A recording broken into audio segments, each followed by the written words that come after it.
মহান মে দিবস উপলক্ষে চট্টগ্রামে নানা কর্মসূচি পালন করেন বিভিন্ন রাজনৈতিক দল ও শ্রমিক সংগঠন। বৃহস্পতিবার সকালে নগরীর ওয়াসার মোড়, কাজীর দেউরি, টাইগার পাস, অক্সিজেন মোড় সহ বিভিন্ন এলাকায় শোভাযাত্রা, বিক্ষোভ মিছিল ও সমাবেশ করে তারা।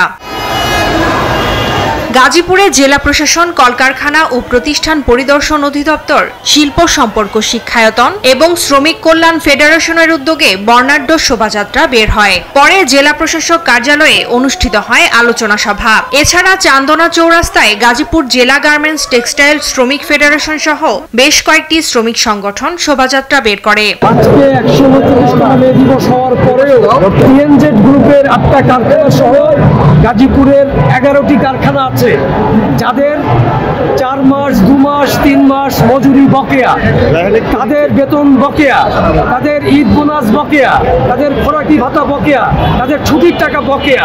এই গাজীপুরের যে গার্মেন্টস ফ্যাক্টরিগুলো শ্রমিকদের মজুরি, ঈদ বোনাস সহ যাবতীয় পাওনাদি পরিশোধ করা হোক, এইটাই আমাদের সরকারের কাছে প্রত্যাশা।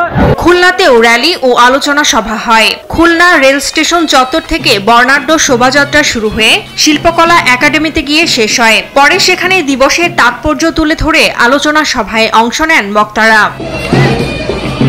কাজের উন্নত পরিবেশ, মজুরি বৃদ্ধি, কর্মঘণ্টা 8 ঘণ্টা সহ নানা দাবিতে রংপুরে নানা কর্মসূচি পালন করা হয়। র্যালি নিয়ে বিভিন্ন সড়ক প্রদক্ষিণ শেষে নগরীর টাউন হলে জড়ো হয় শ্রমিক সংগঠনগুলোর নেতাকর্মীরা। এ সময় শ্রমিকের অধিকার ও মর্যাদা আদায়ে সোচ্চার হওয়ার আহ্বান জানান বক্তারা।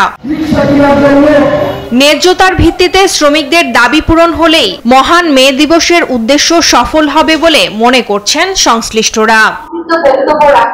টুম্পা আফরোজ, নিউজ ডেস্ক, দেশ টিভি।